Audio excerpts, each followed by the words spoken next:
আমাদের রিজিকে মনে হয় এ পর্যন্তই ছিল পেঁপে খাওয়া। আমার শখ করে একটা গাছ লাগানো, আমার হাতে লাগানো এই গাছ এত বড় হয়েছে মাশাল্লাহ, প্রায় 4 তলা সমান। এটাতে এত পেঁপে ধরেছে যার কারণে পেঁপের ওজনে এটা ভেঙে পড়ে গেছে আজকে সকালে।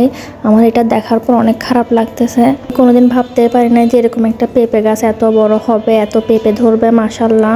এমন কেউ নাই পরিচিত যাকে এই গাছের পেঁপে আমরা দিই নাই, সবাইকে দিয়েছি। এই গাছের পেঁপে যে এত মজা হয়, সামান্য এমনি তেল পেঁয়াজ দিয়ে রান্না করলেও এটা অনেক মজা হয়, কিন্তু আজকে থেকে আর খাওয়া হবে না।